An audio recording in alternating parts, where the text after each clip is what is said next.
Buenos días, doctor. El día de hoy vamos a presentar el tema que es el mediastino posterior. Los expositores son Yamilka Yasmin Quispe-Choque y Lilian Pacher. Primeramente daremos inicio con la presentación del caso clínico. El caso clínico presenta que es el tumor de mediastino y presenta a un adolescente masculino de 14 años de edad, raza mestiza procedente urbana, producto de un parto distópico que vendría siendo una cesárea por inducción fallida a término de 41.2 semanas con un buen peso al nacer y antecedentes de salud. Ingresa al servicio de respiratorio del Hospital Pediátrico Docente General Luis Ángel Milanes por presentar manifestaciones catarrales dadas por tos seca y secreciones nasales blanco-amarillentas con alrededor de 2 días de fiebre. También cuenta con de 38 a 39 grados, se alimenta poco y niega cualquier otra sintomatología y nos refiere a antecedentes patológicos familiares. En el examen físico se encontraron mucosas hipocoloreadas y húmedas, hemoglobina con cifra de 93, sin adenopatías. En el aparato respiratorio se percibió la auscultación murmullo vesicular agudo en ambos campos pulmonares. Además, manifestaciones catarrales blanco-amarillentas y tos seca. El resto del examen físico fue negativo. Como complemento se realizaron un hemograma completo con eritrosedimentación y rayos X de tórax al momento del ingreso, los cuales arrojaron una eritrosedimentación acelerada y en los rayos X se observó una radiopacidad difusa de bordes irregulares que ocupa gran parte del mediastino y pulmón izquierdo. Impresión o ligero desplazamiento del área cardíaca y hacia el lado derecho y adenopatías mediastínicas. Por su clínica y resultados de complementariedad se diagnosticaron una neumonía. Por rayos X de tórax se diagnosticó una masa tumoral en la región mediastínica. Las causas de esta patología son frecuentes cuando se trata de los antecedentes. Es decir, que en la familia pudo haber alguien con cáncer de mediastino. La historia de cáncer, personas que han tenido cáncer anteriormente tienen mucha más probabilidad de contraer un tumor de mediastino en un futuro. Otra causa es el tabaco, que es una causa clave del tumor de mediastino, ya que las sustancias tóxicas del tabaco se depositan en los órganos centrales como el corazón y los pulmones. Otra causa más frecuente también son los factores medioambientales. La exposición a contaminantes químicos como pesticidas o fertilizantes químicos pueden provocar diferentes tipos de neoplasia. Y por último tenemos el alcoholismo. Es un factor prevalente en el cáncer de esófago. El tratamiento dado al paciente fue con un antibiótico, Clarofan, y por su evolución rápida, por fiebre mantenida de 38 a 39 grados Celsius, se reevalúa el caso y se realizó cambios de antibióticos a vancomicina. Fue valorado por cardiología haciéndole un ecocardiograma en varias vistas, observándose estructuras cardiovasculares normales, llamando la atención una imagen de 3 cavidades redondeadas radiopacas fuera del saco pericárdico. Se realizó también una tomografía axial computarizada en la que se aparece una tumoración del mediastino. Clínicamente, por las imágenes se diagnostica un linfoma, por lo que se realiza un estudio anatomopatológico para determinar el tipo. Las afecciones quirúrgicas del mediastino son un tema controvertido por la variedad de las manifestaciones clínicas, compromiso de estructuras adyacentes y complejidad de las intervenciones quirúrgicas. A pesar de la afección local, la intervención de los factores secretores tumorales e inmunológicos a las múltiples enfermedades sistémicas que pueden acompañarlo en ocasiones se presenta de forma asintomática, solo como hallazgo de estudios radiográficos. Pasando al tema, continuando con el tema, tenemos la correlación anatómica del mediastino posterior. El mediastino posterior es un espacio pequeño detrás del corazón. Sus límites son hacia adelante, tiene la cara posterior de la bifurcación traqueal, los vasos pulmonares y el pericardio, y la parte posterior de la cara superior del diafragma. Y hacia atrás la columna vertebral contiene la aorta torácica, la vena acigos y hemiacigos. El conducto torácico, los nervios vagos y esplácnicos, mayores y menores, el esófago y los ganglios o nodos linfáticos diastínicos posteriores. Continuando tenemos al esófago. El esófago es un conducto tubular, músculo membranoso que continúa a la faringe y termina en el estómago. Está situado en la parte inferior del cuello, el mediastino superior y posterior. El esófago se extiende del borde inferior al cartílago cricoides a nivel del borde inferior de la sexta vértebra cervical. Es aproximadamente vertical, desciende casi paralelo a la columna vertebral, de la que se separa a partir de la cuarta o quinta vértebra cervical. Su longitud mide aproximadamente de 10 a 16 centímetros en un recién nacido, aumenta a 20 centímetros en un niño de 2 años y por último aumenta a 25 centímetros en un adulto y tiene un diámetro de 2 centímetros en las estrecheces. El esófago también mantiene en su posición mediante su continuidad con la faringe y el estómago, además de un tejido conjuntivo más o menos condensado. El esófago presenta 3 estrecheces, una que es una estrechez cricoidea, una aórtica y uno diafragmático. Sus relaciones. Las relaciones está dividido en 3, una porción cervical en la cual tiene delante la tráquea, a la que borda por la izquierda, donde lo cubre el cuerpo tiroides, la arteria tiroidea inferior y el músculo esternocleidomastoideo. Atrás con la aponeurosis pervertebral y a los lados el cuerpo tiroides y la arteria tiroidea inferior. Un poco más afuera a la carótida primitiva, a la vena yugular interna y al neumogástrico. Finalmente, atrás y afuera está el gran simpático. La segunda porción es la porción torácica, delante con la tráquea y el origen del bronquio izquierdo. Por debajo está el bronquio con los ganglios linfáticos. Atrás con la columna, el canal torácico y la vena acigos. Lateralmente a la derecha, a la pleura mediastina, a la izquierda arriba con la pleura mediastina, que se separa por el callado aórtico y la aorta descendente. Y por último tenemos una porción abdominal que tiene por delante con un neumogástrico izquierdo y el borde posterior del lóbulo izquierdo del hígado. Y atrás con un neumogástrico derecho, la aorta y los pilares del diafragma. La pared del esófago está constituida por una túnica muscular que está compuesta por superficies longitudinales y fibras profundas circulares.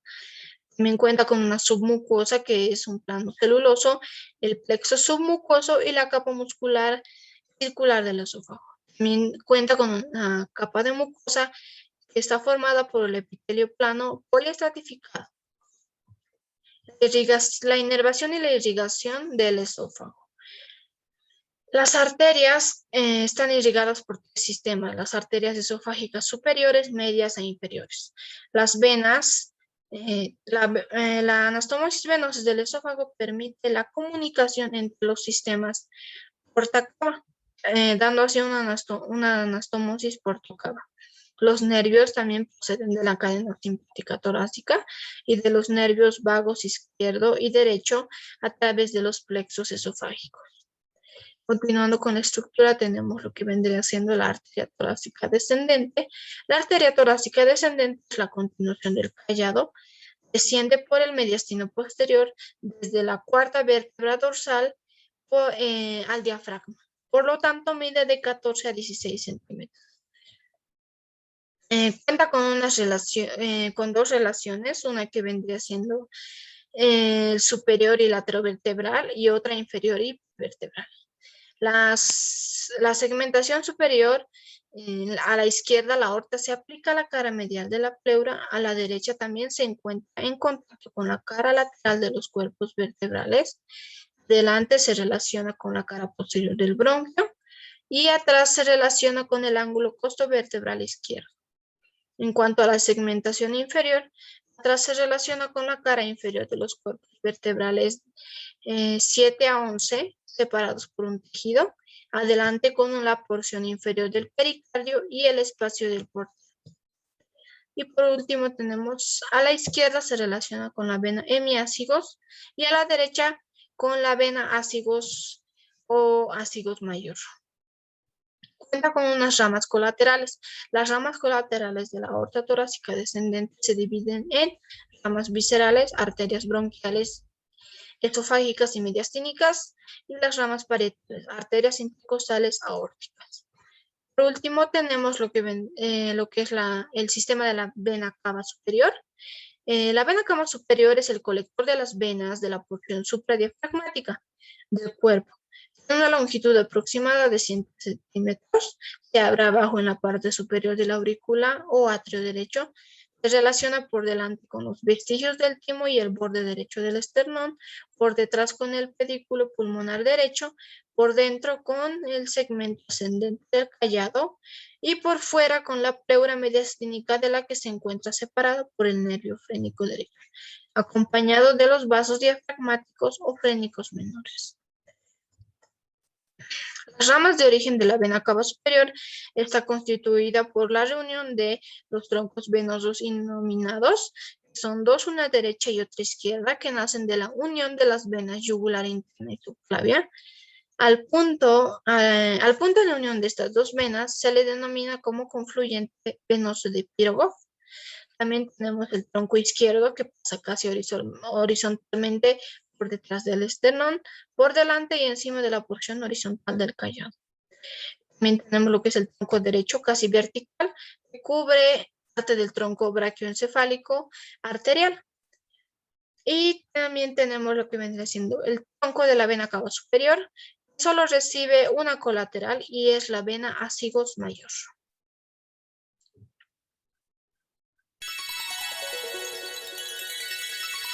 El conducto en un tronco colector más voluminoso de todos los linfáticos del cuerpo es colector de todos los linfáticos del cuerpo con excepción del miembro superior derecho, de la mitad derecha de la cabeza, del cuello y el tórax, los que por su reunión forman el conducto linfático derecho y la gran vena linfática. Tiene un origen de dos troncos lumbares. Los mismos son continuación de los ganglios o nodos linfáticos lateroárticos o lumbares derecho e izquierdo. La unión de los troncos lumbares puede ser intraabdominal y intratorácica. La intraabdominal ocurre cuando los troncos lumbares es baja, realizándose a nivel de dos primeras vértebras lumbares entre las pilares del diafragma o dos últimas vértebras dorsales. Y la intratorácica es cuando la unión es alta dentro del tórax por encima del diafragma. En su trayecto y dirección, el conducto torácico asciende en su recorrido de 25 a 30 centímetros por el lado derecho de la aorta en forma vertical hasta el 4 o 5%. Luego sigue a la izquierda, por detrás del esófago y la cara posterior-interna de la arteria subclavia, llegando así a la base del cuello y describe una curva cóncava hacia abajo, para posteriormente terminar en el confluente yongulo-subclavio del Pirogov. Para su determinación, puede terminar en la yugular interna, en la subclavia, proximidad de la confluencia de estos vasos o en la confluencia misma. En su calibre, además de la dilatación inicial, el conducto torácico puede tener una dilatación en su extremo terminal denominada ampolla del conducto. Tiene un calibre variable de 4 a 10 milímetros. En las válvulas son pocas numerosas, se hallan principalmente en las extremidades del conducto. Se relacionan en el abdomen, en el tórax y en el cuello. En el abdomen, su origen intraabdominal es el conducto torácico que se relaciona en tres. Por detrás del conducto de los cuerpos vertebrales, por delante de la aorta abdominal, por la izquierda con el pilar izquierdo del diafragma. En el tórax se puede observar dos porciones, segmentos interaxigoárticos y el segmento supraórtico. En el segmento supraórtico asciende de la cara posteriormente de la clavia y se relaciona por delante, por detrás, por dentro y por fuera. En el cuello, el callado o arco del conducto torácico cruza el trígono de la arteria vertebral. En los colaterales recibe el conducto aferente de los ganglios o nodos linfáticos, intercostales ganglios o nodos linfáticos, yuxtavertebrales y una parte de los linfáticos eferentes de los ganglios o nodos linfáticos mediastínicos posterior. Bueno, en el sistema de la vena ácigos y venas del Zaquis, los dos sistemas cava superior e inferior están unidas por dos grandes vías anastómicas constituidas por el sistema de la vena ácigos y de las venas del Zaquis o de la vena de la columna vertebral. Bueno, tenemos a la vena ácigos o ácigos mayor. Su origen se forma la cavidad torácica a nivel del unidécimo espacio intercostal derecho por la función de dos raíces, externa o lateral e interna o medial. También tenemos a la vena hemiácigos o ácigos menores. Generalmente son dos, una superior y otra inferior.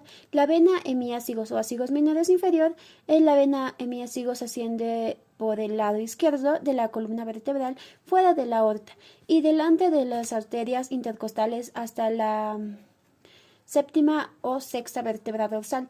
Se digiere transversalmente a la derecha, pasa por detrás de la aorta y conducto torácico y termina en la vena ácigos. Bueno, también tenemos a la vena hemiácigos o ácigos menores superior, desciende por el lado izquierdo de la columna vertebral fuera de la aorta en el sexto y séptimo de la costilla, detrás de la aorta y el conducto torácico termina en el ácigos mayor, recibe la sexta o séptima primera vena intercostales y las venas bronquiales posteriores izquierdas. Bueno, la cadena simpática torácica o tronco simpático. En los ganglios simpáticos del torácico se encuentra normalmente sobre las cabezas del tronco de los arcos costales. La formación de las cadenas simpáticas es una formación de ganglios conectados entre sí por filetes nerviosos, aquí como podemos ver, ramos interganglionares o cordón intermedio, situada a cada lado de la columna vertebral, desde la base del cráneo hasta el coxis. Ellas se diferencian distintos segmentos: la cervical, la torácica, la lumbar y el sacro. También tenemos a la porción torácica del tronco simpático. El tronco simpático torácico o cadena simpática torácica es la porción del tronco simpático ubicado a la izquierda y a la derecha de la columna dorsal o torácica que se encarga de la inervación simpática de las extremidades. Bueno, en la porción torácica del tronco encontramos dos plexos. El plexo cardíaco, que está formado por los nervios simpáticos procedentes de los ganglios cervicales superior, medio e inferior cervicotorácico, así como los ganglios torácicos desde el primero al quinto. También encontramos el plexo pulmonar. Los plexos pulmonares es un autonómico plexo formado de ramas pulmonares del nervio vago y el tronco simpático. El plexo está en continuidad con el plexo cardíaco profundo. Nervios esplácnicos. Los nervios esplácnicos pelvianos o sacros son nervios esplácnicos encargados de suministrar las inervaciones parasimpáticas de la cavidad abdominal y la cavidad pélvica y transmitir la sensación visceral a través de las fibras aferentes viscerales. Bueno, en los nervios esplácnicos también encontramos el nervio esplácnico mayor de la suprarrenal mayor de Chaucer, el nervio esplácnico menor suprarrenal menor de Chaucer igual. Tenemos el nervio esplácnico inferior o IMO, nervio renal posterior de Walter. El nervio vago es un nervio craneal par que nace del bulbo raquídeo e inerva la faringe, el esófago, la laringe, la tráquea, los bronquios, el corazón, el estómago, el páncreas, el hígado y vísceras abdominales que irriga la arteria mesentérica superior por plexos periarteriales que llegan a los plexos. Músculo diafragma. El diafragma, que se localiza debajo de los pulmones, es el principal músculo de la respiración. Es un músculo largo en forma de domo que se contrae de la manera rítmica y continua y la mayoría del tiempo de la manera involum. En la inhalación el diafragma se contrae, allana y la cavidad torácica se amplía.